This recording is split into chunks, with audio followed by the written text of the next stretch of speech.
Mr. Jitesh, may I please request you to say a few words?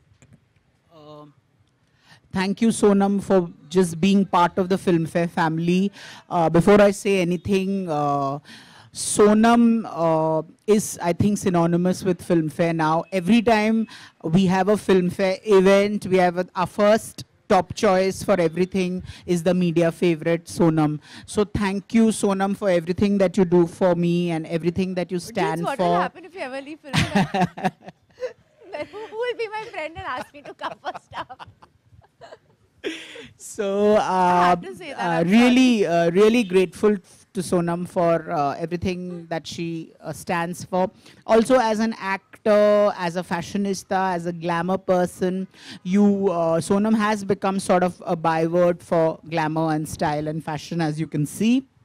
So my first interaction with Sonam was this little girl who was going to her tuition classes, and I was like, Anil Kapoor has a very beautiful daughter. And I think she was reluctant to go to tuitions that day or something, but she was I was always reluctant to do anything which is serious. So all I remember is this very, very beautiful girl.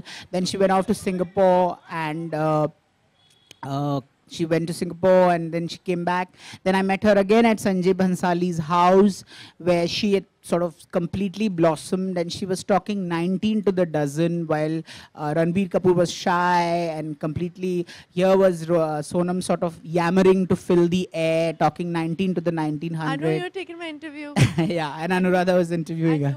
You were doing Ranbir. Sanjay Bhansali. Achha. So I think the perfect embodiment of fashion and style and films is Sonam. Movie stars have become fashion icons have become movie stars. So we have, thank you Absolute Elix for the wonderful partnership and the sponsorship. It's been a great experience. The event itself was lovely and was very well attended, and it just shows us how most stars, I think Sonam sort of put the fear of fashion and style into every film star, that everybody wants to look beautiful and be well dressed. I mean, beautiful they all are, but be well dressed, and you know, the red carpet look that sort of Sonam brought to the movies. So thank you, Sonam, for everything. And thank you, members of the press, for taking time off and being here. And again, this was our second edition of the Glamour and Style Awards, and we hope that we'll continue to get better and better with every event. So thank you so much. Sonam, may I kindly request you to say a few words as well? Nothing, I'm very happy to be here. I'm always happy to do any event with Filmfare. And Jitesh, I think everything that they do has a lot of quality involved, and whether it's the Style Awards, whether it's the Film Awards, or anything, the interviews or the covers or anything, so I always take out and give special time to them. It's not only because, like they said, I'm a part of the Filmfare family, it's also because, like I said, there's a lot of quality and there's a lot of gravitas to whatever they do. So it's nice to be associated with something that has that much of depth and credibility, I think. Thank you. May I request Sonam to now unveil the cover, please? I'm dying to see this cover. I hope I'm looking the best.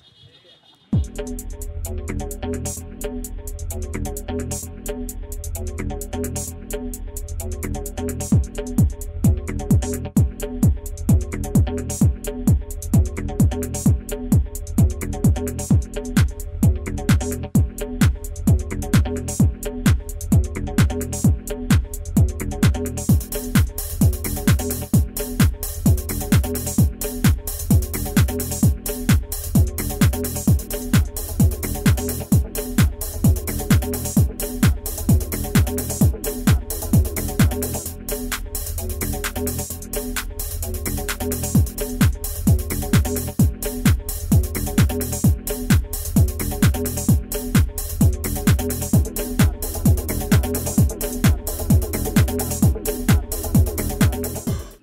since Filmfare is the first dibs on asking you a question, who according to you is a fashion diva and why? I mean, what is your definition of being a fashion diva? Because you won the Absolutely like Substance and Style Award as well as the most stylish actor award. So Besides myself, I don't know. Yes, yes, besides yourself. That's self-explanatory, no? I think, you know, when you, thanks. I think when you look at are you talking about yesteryear divas or contemporary actors? Who, I mean, it could be Marilyn Monroe, it could be Bridget, it could be anyone. Honestly, if I have to look at people who are iconic in terms of style, I would look at like Audrey Hepburn, I would look at Jane Birkin, you know, Nutan, Catherine Hepburn, Madhubala, Meena Kumari. They all, especially Meena Kumari, Rekha, they always had this, they dressed in a certain way, and I think all of them were fashion icons, and that's why they're legendary, because people ape their style, ape their idea of what, you know, when you look at it, like an Amy Winehouse now, she has a particular style and a particular brand of the way she looks and the way she dresses. And I think most people who become iconic have a certain style and artistic expression of how they dress. So it's this artistic expression that you feel which sort of sets one actor or one's fashion icon from the I think other? instead of looking manufactured, when it looks organic and you have your own style, I think that's important, because when I came into the industry, I decided, I knew that I couldn't be what everybody else was. I would just make a fool out of myself. So I just decided to be myself, and that became fashionable. And it's when you have your voice, when you're just stylish because you're just wearing what you feel comfortable in, that just becomes a statement, because you have an individuality and you enjoy clothes and you enjoy dressing a certain way. If I had to ask you to choose your signature statement, because you mentioned the word statement. I think it's I think what is mine is very vintage and old world. On the red carpet and for appearances, but at home I think I'm very bohemian, which is my personality. It's very bohemian. It's very, it's just bohemian, I think. Yeah. How do you think India has taken to fashion and style? Because it's become like a $1 zillion industry. It's suddenly, you know, it's become so... A lot of the actresses are abusing me for it. They always call, I remember one actress, a very, very big actress actually, telling me, Sonam, why did you do this? You know how much money I'm paying my stylist right now? I was like, well, I don't pay my stylist, it's my sister. Or I just style myself. I was like, you just have to be yourself. And there are lots of celebrities back in Hollywood who kind of style themselves if they have their, like a Tilda Swinton and Kate Blanchett, Blake Lively. They have their own style, and you know, it's very distinct. So I think that's what it is. But because as movie stars, we have such a huge say in what the market is going to be like, whether it's in movies, whether it's the ads. That's what we get. You know, it's movies and cricket, right, in India. So we've all started dressing a certain way and started wearing makeup and stuff like that. So I think that's where the industry has grown, right? We fortunately or unfortunately, in good ways and bad ways, set trends. So we have to be very careful of what we do and what we say. Talking of distinctive or distinct, another thing is Nirja. So, you know, I mean, every actor has a process when they do a role, when they work in. How was the Nirja? Like, did you have to break yourself down completely? How was the Nirja process? I don't know if it's a bit, I don't want to self-promote or give myself any importance. So I think it's just important to talk about Nirja herself. My process into getting into the role and stuff like that, I think is irrelevant. I don't want to self-grandize, you know, in any way. So all that is completely irrelevant. I spoke about it during Ranjana and during my other films where I have a process and stuff like that. I use the same process here. But for me, it's important that people understand who she is and her story. Because what she was extremely principled. And she always believed in doing the right thing. I did all this research on her, and I spoke to all her friends and her family and people who knew her, who worked with her. There are a lot of photographers and ad filmmakers, iconic ones, who worked with her. And her, her crew members and the passengers and everybody. I spoke with them, and they all said that she was only interested in doing the right thing. And it didn't matter what it was. It was the principle of the thing. It was always the principle of the thing. And that is important. And that's what I learned from it. So it's not what I brought to the film, it's what the film brought into my life. What I learned was I was basically on shaky ground for a couple of years. I've always been known to be someone, I think, who has an opinion, who says the right thing, who always wants to do the right thing. And a lot of people are not okay with it. So there's a lot of negativity because I'm not compromising on a lot of things. And I was like, you know what? I'm getting backlash for being who I am anyway. I might as well become this person. But then this film came at the right time. And it taught me that a girl who was only 23 years old, she did this. She faced fear.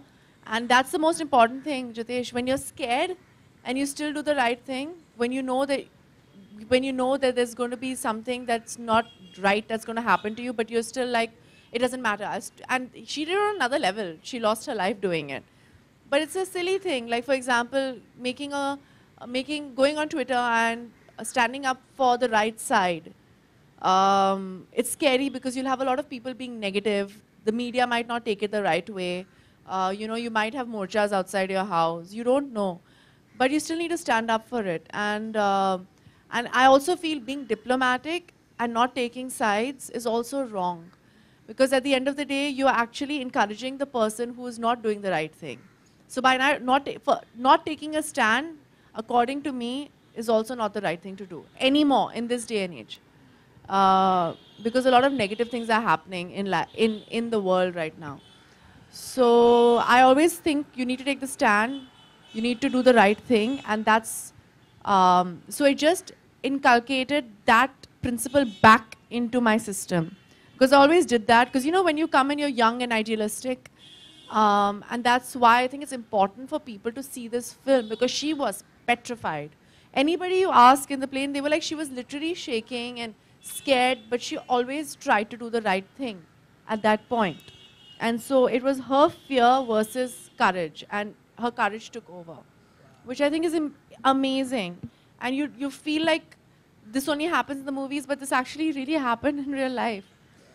And that's why it makes that's why people are reacting to it the way it is, because it's a biopic, it's Nirja, it's got me starring in it, it's not a big commercial film, and suddenly people are like, it's loving just the promo is because people want to be this person.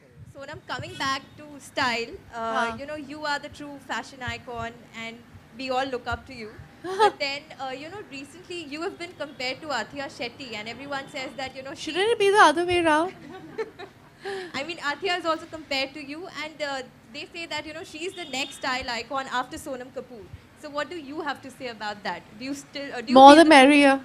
I love Athiya. I think she's incredibly beautiful, and she's very sweet, and I think she's like a gazelle. I think she's very beautiful. Yeah.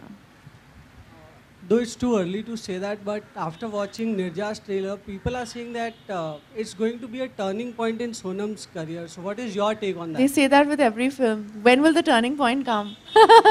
No, I think they said that during Ranjana. I think I need to give credit where credit's due. Anand Rai was the one who recognized me first, and that's where my turning point came. I've got Prem Ratan Dhan Payo, Nirja. I got the opportunity to work with Disney for the first time, all because of the success of Ranjana. And I had successful films. I had Delhi 6, I had Savarya, I Hate Love Stories. I have an incredible filmography. But I do very few films. I do 1 or 2 films a year, and so people tend to forget that I've had successful films before. So Neerja releases and touch wood it'll do well. People will forget, and then the next film will come, and that might also again be my turning point. I want to ask this. According to you, what is fashion? What is style? Style is an expression of an individual. You know, you need to have individuality to have style. Being fashionable and being stylish are two different things. And style is just being able to carry clothes off no matter what you wear. You should be able to wear a bag and be stylish in it. Fashion, being fashionable is completely different. I hate it when people call me a fashionista. I rather people call me stylish. Super. लेके आपके ऊपर खासकर क्योंकि पूरी film आपके ऊपर depend है ये. ये I think मेरी 5वीं फिल्म है. I've done 10 films. Out of that 6 films I've done, which are solo films. 7 films. तो responsibility हर फिल्म के साथ होती है. And मतलब काम तो करना पड़ेगा, पर जब आप 100% देते हो, मैंने हर फिल्म में 100 या 200% देती हूँ. जब मेरा काम ख़त्म हो जाता है एक्टिंग का और प्रमोशन का, तो मेरा काम ख़त्म हो जाता है. उसके बाद भगवान जा रहे हैं और लोग जाने. जी, मैं ऐसे सोच के फिल्म करती नहीं हूँ. One last question I have time for. Hello Sonam, आजकल बायोपिक बहुत ट्रेंड में है. जैसे रिसेंटली अभी बाजीराव मस्तानी आई और अभी आपकी निर्जा आ रही है. So what you think? वो फ्री. हाँ हाँ ठीक है. तो मैं क्या बोलूँ आपको? कैसे? Is it a trend? But 1 or 2 films a year does not make it into a trend. There are like how many films in Bollywood do we have in a year? 300, 400? Out of that, 2 or 3 films a year. Anything that is a good story is something good to make. Content is king.